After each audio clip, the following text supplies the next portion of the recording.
Turning it around.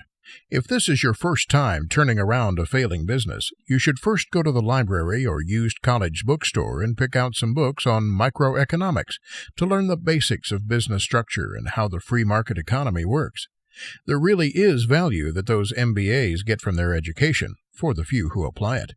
But it isn't in the piece of paper showing their credentials. It's in the information they are exposed to from courses that you can study on your own.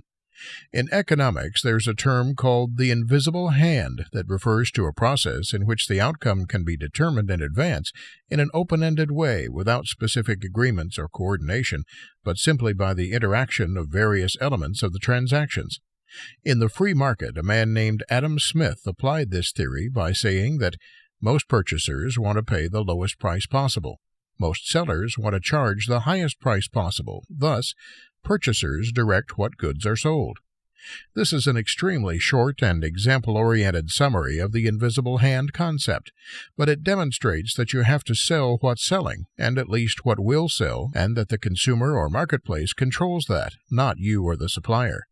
You can have the best darn buggy whip in the world at a price point that all but breaks the bank, but if no one's using buggies anymore, wouldn't you rather sell them as ornamentation or decoration? The market drives more than the selling price. It drives what products you as a seller should be selling and in what arenas. This same concept stipulates that there are really two ways to influence others and get their cooperation. 1. Appeal to their good nature or friendliness. 2. Appeal to their self-interest. Of the two, Smith found that appealing to someone's self-interest works best and most reliably, and in a free market economy, when sales are involved, that means providing them something they want at a price they can afford with some advantage that others are not offering. Potential issues. One thing you should have been careful not to obtain from the original owner is problems and copyright violations. But sometimes, even with the best wording and research, unforeseen problems can arise that have the potential to cost you during your flip. Some areas you need to be certain to check during your revamp and renovation of the business in order to list them as assets and not debits include software, or a problem, depending on many factors. Be sure you can work it, that you understand its capabilities, and that the site is taking full advantage of the features it has to offer. Artwork and graphics. Colorful graphics and exciting web design are useful marketing tools, but if you don't know for certain that these aspects of the site are not lifted from copyrighted sources and that there are not any pending lawsuits, complaints, or trademark violations on any of the site's content, you may wish to invest in an artist on your own. Site placement.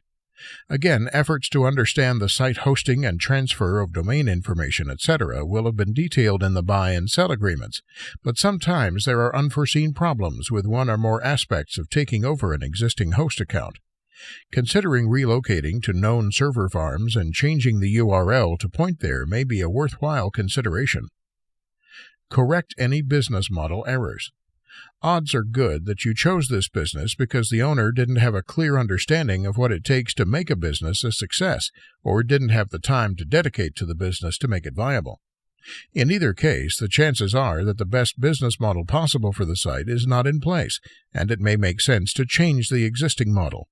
For instance, if they have an informative page on a specific model of a motorcycle and have relied strictly on affiliate links for income, they may be missing out on an opportunity to provide subscription services to the many people who visit their site. Changing from the existing model to a subscription model would provide funding, a sense of ownership for members, and enable additional information gathering on visitors to the site for use in direct marketing and sales. Some examples of common business models that may be useful include subscription. Created by magazines, the concept is for members to join and pay a fee for services or access to a product. Razor and blades, also known as bait and hook. A model in which a base unit, such as a razor that requires ongoing sales to upkeep, called tied products, is sold at a reduced price or even below cost to gather profits from subsequent sales. Modern printer sales often use this approach, with the cost of the printers being less than the cost of the replacement cartridges. Multi-level marketing. A model in which both direct and franchising sales are accomplished, common in pyramid-type schemes. This refers to the ability to sell product directly, or if they become a franchise, at a reduced rate, thus encouraging them to help sell the product as well. No middleman. Disintermediation. Rather than using traditional distribution, the manufacturer sells directly themselves. Online auctions. Bids for a product or service are what is being bought and sold, not necessarily the actual goods, but the service of providing the back end or resources to make the sales is itself what you are selling. Popularized by eBay, this is an online version of auctions where fees are paid to a skilled professional who handles the transactions for numerous others to enhance or make a sale. Bricks and clicks, a model where both standalone and online sales are handled simultaneously. Does the business model really matter? Studies at MIT and other areas do indeed show that some models perform better than others. Thomas Malone, for instance, in 2006 determined that of the 4 main business models they studied, cash flow varied for each, and some performed better than others in a given market. Importance of shipping and receiving. Perhaps the most important thing an online business that sells actual product has going for it is how they handle getting the goods and services to the customer. For the software industry, a growing number of downloadable businesses are emerging, but they have discovered that many customers, even when they wish to obtain the product immediately, insist on also having a copy sent to them physically. There simply is no substitute for getting physical possession of your object quickly and securely when it comes to online or catalog sales, at least in the eye of the customers. Why the post office isn't enough. There's no denying that the United States Post Office is an incredible resource and a great business, but even though it's cost-effective and for the most part reliable, there are certain drawbacks that make it a less effective resource for the online business owner than it might at first glance appear. The post office is easy, it's one of the cheapest and often reasonably fast, but the level of care and ability to track is lacking, as is the insurability. Yes, you can buy insurance from the post office, but trying to collect can be time-consuming and difficult, and it's needed far more often than insurance from other carriers. Depending on what product or services you're in the business of providing, choosing the best delivery service and putting processes in place to notify your customers immediately of tracking numbers and shipping dates, as well as projected delivery dates, goes a long way to turning an online business around. Many companies like UPS and FedEx have built-in tracking notification systems, where tracking numbers can be emailed to the customer and yourself when the product is scanned, and even tracked online as the package travels toward its goal. These are by far the better carriers to use when possible. Alternative methods. Even if you're selling goods and services and not providing information or generating revenue based on advertising or services, drastic changes to the company structure can result in massive savings and efficiency increases. For instance, having an external fulfillment house handle the storage, inventory, packaging, and shipping of any goods that you sell online can free up vast resources, as well as making selling the online business much easier for you, since no physical goods to transfer or move exist. Some examples of fulfillment and dropshipping firms include iFulfill.com. Based out of Maumee, Ohio, iFulfill has been around for several years. eFulfillment Service, eFulfillmentService.com. Based in Grawn, Michigan, close to the Canadian border. WorldwideBrands.com. TheShipper.com.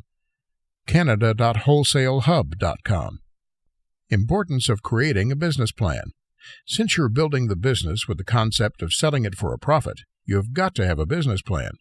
A business plan is a tool commonly used by management and businesses of all types to create a list of objectives and timeframes that they're working towards. The document tends to be dynamic, meaning that it changes often and needs to have clear goals and timeframes, as well as details on risks involved and how you plan to manage the risks and returns. Business plans are all but necessary for investors and lenders since they provide a blueprint of how you're going to use the funds they provide, and are a great selling point to potential buyers since it provides them both ideas on how to proceed and assurance that you've given thought to the future of the company. What to include? A good business plan will include a brief description of the business structure, the date the business was started or registered, projected costs and funding needs, and details of the product or services the business is going to provide. It also should discuss aspects of the ongoing business details, such as marketing, describe the target market, past sales, opportunities for expansion, price points, etc. Operating specifics. Detail necessary equipment, facilities, and suppliers, and any plans for streamlining operations or changing vendors. Personnel. Any web managers, graphic designers, or service companies, such as the hosting business or credit acceptance groups, should be detailed as well as the details regarding their pros and cons and alternatives to consider. Other key persons, such as lawyers, accountants, etc., should be mentioned in this section as well. Perhaps most importantly, a good business plan is fun to read, has an executive summary that clearly outlines the basic game plan and timeframes, and helps to set the tone for the business. Increasing throughput. The most important aspect of an online business is the traffic it generates and how many of those visitors result in a sale of some kind.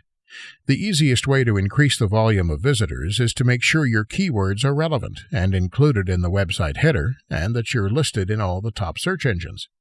There are many companies who specialize in optimizing your site for search engine performance and in getting you listed on all the sites, but again, this is something that you can research and do yourself without much cost and only a little investment of your time.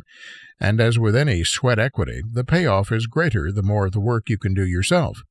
Some keys to improving your site's search hits include: carefully pick your keywords. Use common misspellings of those keywords as well. Include all keywords in your web page title header. Place crucial keywords on your subpages as well as the titles, preferably as high on the page as possible. Avoid placing keywords inside tables or columns, which may throw off search engines. Include valuable and relevant content.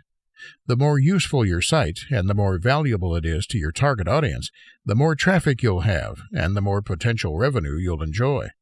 Consider hiring a content writer to produce some content for you if you don't have any ideas. For example, www.exquisitewriting.com. Avoid frames and dynamic pages. When it comes to search engines, these neat features can kill your stats. If your site has frame links, be sure you have alternative methods to enter and index as well. Links. Link analysis is an important part of ranking a site, but not just any link is good. Links from well-established and pertinent sites will do a lot to enhance your page rank. Submit yourself. Don't rely on automated systems to submit your site. There are only a few quality search engines to list with anyway, so take the time to do it yourself and ensure that quality submissions of the top 2 or 3 pages is done on each. Verify your submissions a month or so after submitting, about how long it normally takes, and update as necessary. Managing costs. Many times, existing suppliers and host sites may not be ideal for the business need, and substantial savings can be obtained by changing the provider or supplier. Be sure to understand and account for any hidden costs associated with this, such as early cancellation fees, existing contracts, and correcting issues that might occur from porting a site to a new location or server. Finding revenue sources.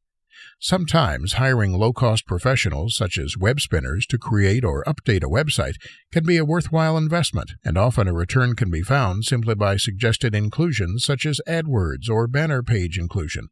But to really maximize the return on your investment, you need to keep costs low and utilize every option possible to bring money in from the site. Advertising. If you generate a lot of traffic for a specific type of consumer, selling space to advertisers who target your chosen group and whose products would be of interest to your customers is a good match. Be careful of the so-called tampon tragedy, however, where you sell time or space to products that have no interest to those who are subjected to them and risk alienating your user base. Having links to used game companies on a website about gaming techniques would be a great match. A foot odor product ad on the same site probably is not, however. Use common sense and don't just be lured by the money offered. Affiliate programs. Affiliate programs are a very attractive new method of garnishing income from existing sites. In effect, with an affiliate program, you are selling space for advertising to companies who then dynamically target users with advertising and pay you a commission based on results. Often starting slow, even on high-volume sites, affiliate programs can over time achieve significant amounts of income, and the projected profits look great in a syllabus or business plan when it comes time to sell. Looking into programs like AdSense and AdBright should be a first step in revamping any online business that has good traffic. Website basics. Just as your resume is the first thing a prospective employer has to judge you by, your web page is the first impression that a would-be customer has about you and your business. Does it look nice? How long does it take to load? Is the main page useful and easy to navigate? These basics may not seem important, but studies have shown that failing any one of these crucial first impressions will most likely result in a customer leaving your site. All too often, flashy graphics and animations are forced on visitors without thinking about how frustrating it may be to a repeat visitor or someone with slow web access. Your goal should be to maintain a nice look and ease of use on a page that loads as quickly as possible. Within that framework, you need to accomplish your goal, whether that's directing them to products to buy or providing information and advertising that generates you revenue and meets their need. It's commonly accepted that the neater the website, the better. But have you ever sighed in frustration as you waited for a flash animation to load or tapped your keyboard waiting for a page to clear? I'm willing to bet you have at least once. In the world of business, flash is good only if you can achieve it without costing customer frustration or delays in payment. Keep that in mind when designing or rebuilding a website. Since we're dealing with pre-existing businesses and online sites, the temptation to just clean up the existing site and make a few changes will be great, but you really should consider whether starting from scratch is the better option. In many cases, use of proprietary software and techniques may have created a dinosaur of a website that is slow, cumbersome, and will be expensive to host or maintain. Can you get more bang for your buck starting over? If so, what approach should you use? If you are going to work with what you have, where should you start? These are just a few questions that you need to consider right up front. Tools you should use. Ideally, you will have a copy of the exact version of software that created the site in question. You also need to be certain that you have a backup of the complete site before you make any changes at all, especially if you're using an updated or slightly different version of software than the one that created the site. All too often, changes and removal of pre-existing features in HTML creation packages from one version to another can cause changes and sometimes data or functionality loss that cannot be recovered from. Spending a little time on customer support up front, even if you have to pay $200 to $300 for support incidents, may well be worth it if you avoid losing custom functionality or data that is inherent to the value of the site.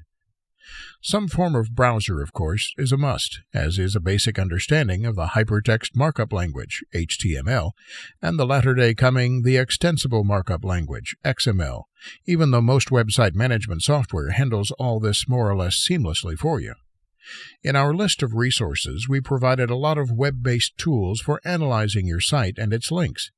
Most software will allow you to view logs and data on the site itself as well, and some tools, like Microsoft's Front Page, even incorporate advanced functionality through server-based components that can automate many otherwise custom functions, such as site searching, feedback forms, etc. Work with what you have. Even if you rebuild the site completely, there should be graphics, layouts, and other attributes that you can incorporate into the new site. Reusing what you have and what makes the page memorable not only ensures a smooth transition for users who are familiar with the page, but cuts costs to you in having to pay to recreate graphics and artwork or custom animations or forms. Of course, be certain that your purchase included all rights to these features first. A lawsuit can really ruin your chances of making a profitable site. Improve the infrastructure. Whether to use an external host, recommended IMO, or set up a dedicated server is one major consideration in infrastructure processes. Most likely, flipping businesses will be hosted by a provider, but it's not unheard of for someone to have a dedicated server with a DSL or T1 connection that will either be transferred with the business or from which you'll need to port the site and data. Any data components and back-end software in use needs to be carefully reviewed, and if changes are to be made, be sure to research them and back up your existing systems and files first. The tales of woe that an Oracle or Access support engineer can tell you about someone just doing a simple upgrade would chill your blood.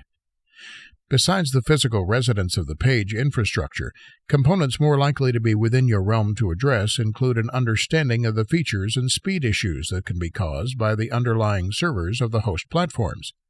Many performance issues or browser incompatibilities are simply caused by a lack of understanding or investigation into the features that the provider has available.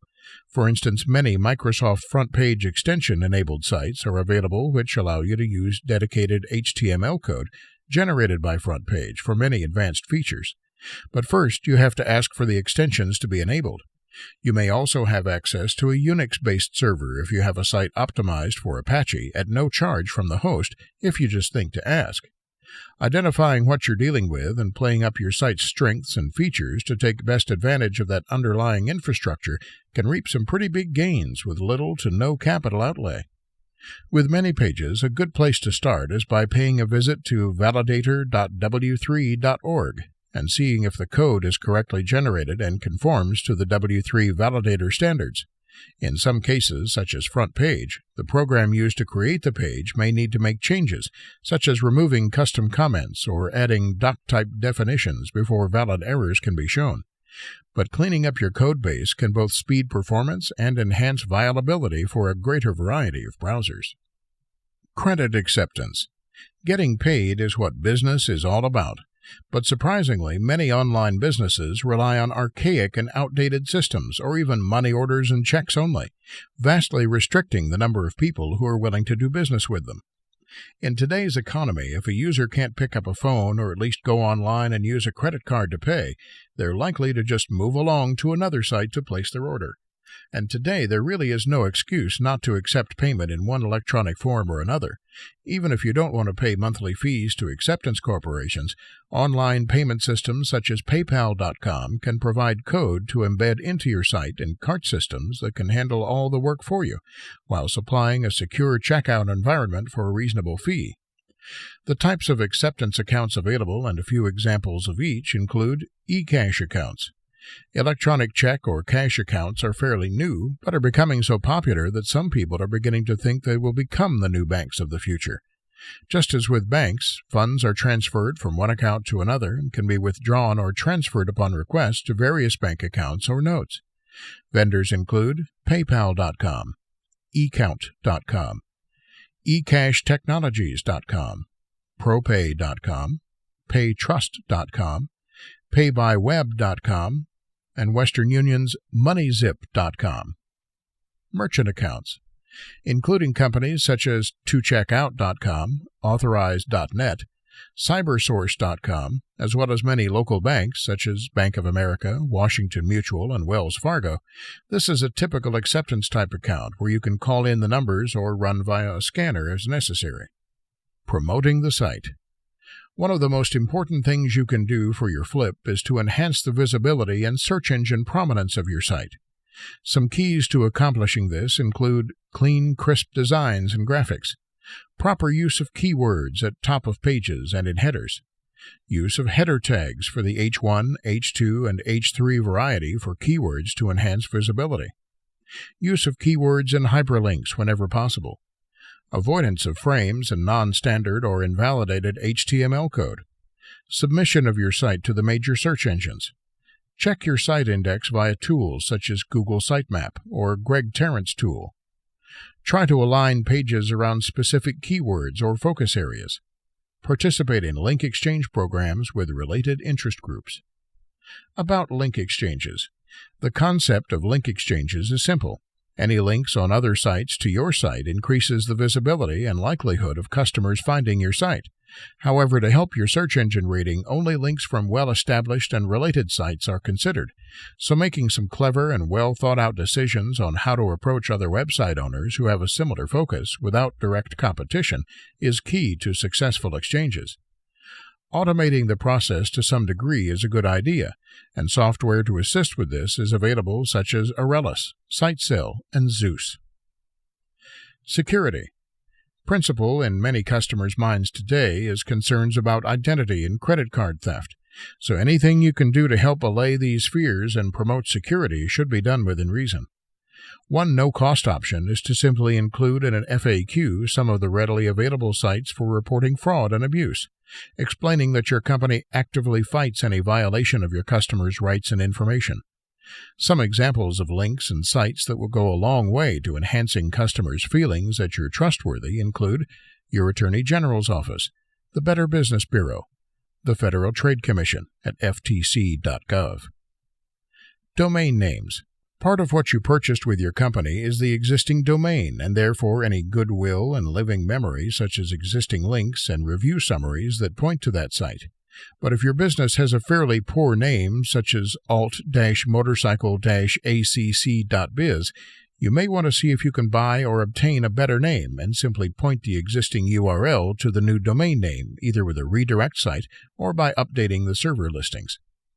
For those who may not be technically aware of how the Internet works, the World Wide Web is basically just a series of servers with IP or Internet Protocol addresses that are all referenced via friendly names. When a name is typed in, it is directed to a lookup server, which references a list to identify and then direct the user's request for a site by name to the actual IP address, which is referred to as a URL, Universal Resource Location, at the server physically holding the bits. Typing in goldwing-world.com, for instance, actually directs you to the host server and subsite, in this case 216.19.212.41, which can also be physically located at times, unless protected, by tools such as parsec.it/whereis. Obtaining great, easy-to-remember and type-in domain names is a real skill, especially since so many of the best names are already taken. Most sites where you buy the domain, such as register.com, have tools to see if a name is available, and if not, who owns it currently, in case you want to make an offer to them.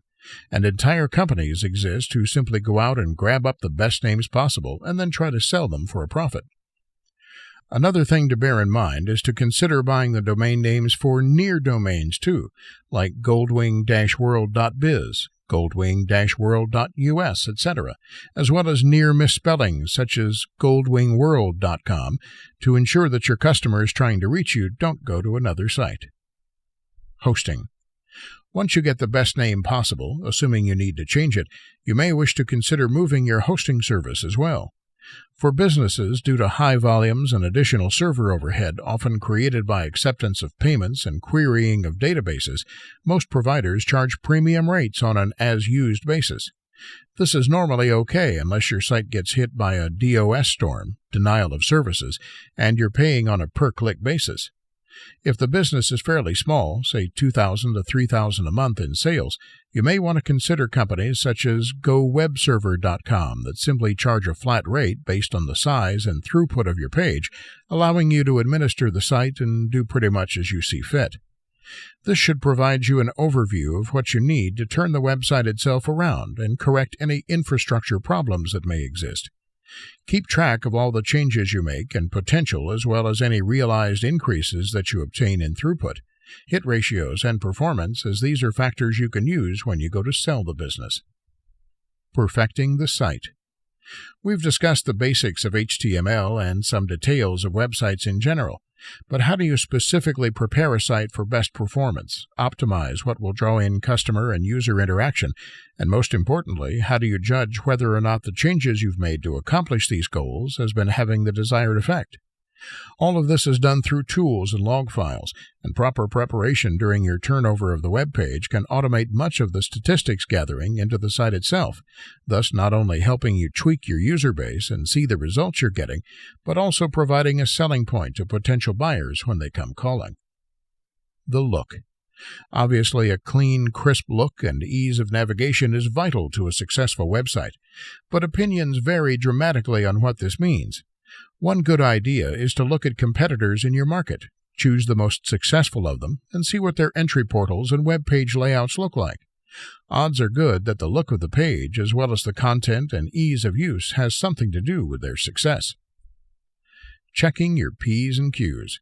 Starting with the W3's HTML validator and other tools such as the website creation tool in question, you should eliminate all non-standard HTML encoding to make certain that you have the best compatibility possible with the widest array of browsers out there.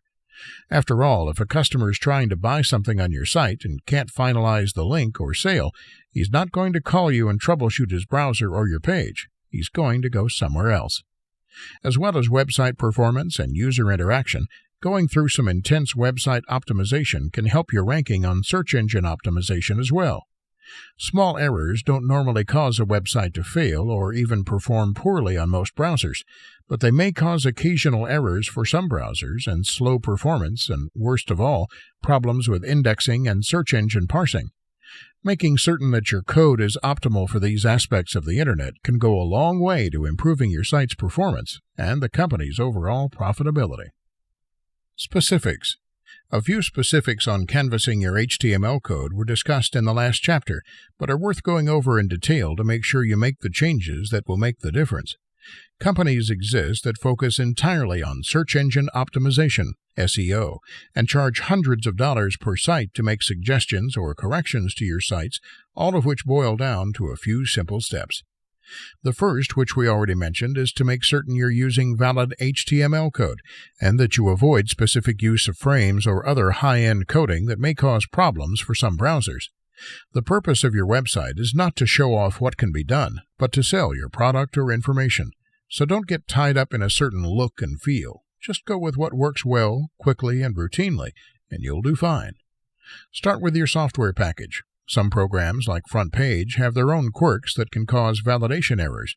Querying on terms like FrontPage doctype validation issues can find you articles and tips on how to correct this problem within the software itself prior to paying a visit to a validator.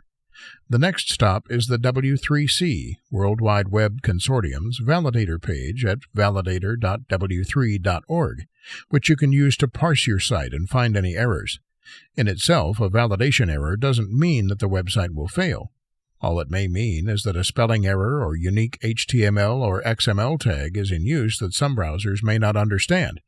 But the entire purpose behind the W3C developing these standards is to ensure that all browsers, such as Firefox, IE, Opera, Safari, and others, work the same no matter what page they load their code from. And why fight that just for a unique look or feature that at most will make someone say, "Oh, cool," in passing? Once you have the code base solid with no validation errors, the next step in optimizing is to ensure proper placement of keywords. Keywords are used by search engines and indexing software, as well as links and page layout, to determine key attributes of a page's ranking, including the right keywords early on, called at the top in the code itself, can make a substantial difference to how your page appears in ranking engines. As far as HTML code goes, the text stream or body is parsed first, so if you have tables or other objects such as columns in use, even though a keyword may show on screen as being at the top of a page, it may not be at the top in the actual code too, so bear that in mind.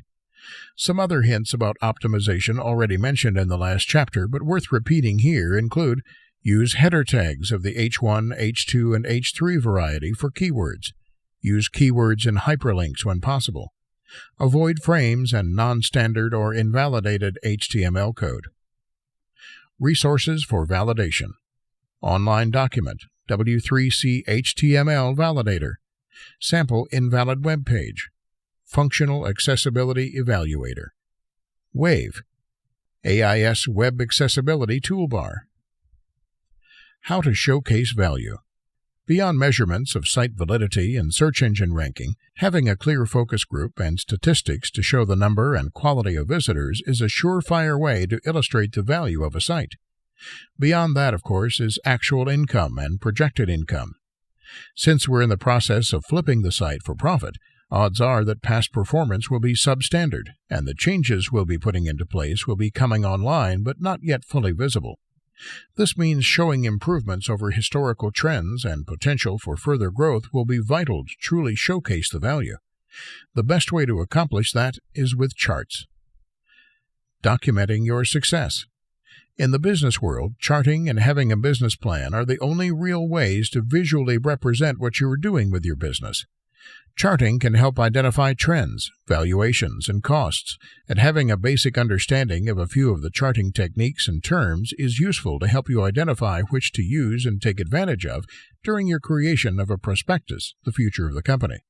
So if you're unfamiliar with charts at all, the following will get you started, and training in the form of a book on microeconomics is recommended to further embellish your knowledge if necessary. Everyone is familiar with the basic pie chart, in which segments are cut into pie-shaped wedges showing the differentiations in a visual pattern. More commonly used in a prospectus and futures market is the bar chart, however, where vertical height between segments can be displayed, or historical XYZ charts such as is used with stock prices. To see which method is best for you, create your first prospectus. A prospectus should include the company and promoter's background, historical income and trends, include sources for income and changes made to enhance their viability, goals for the future. Any additional affiliate programs or income sources should be included, as well as a sample of income projections based on both current and historical throughput volumes, risks and plans for handling them, and information and projections on income and expenditures.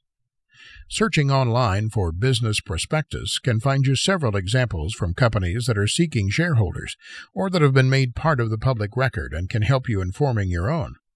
Once this has been accomplished, you can break out the elements of the prospectus into appropriate charts showing past, current, and future income, which supports the value of the site.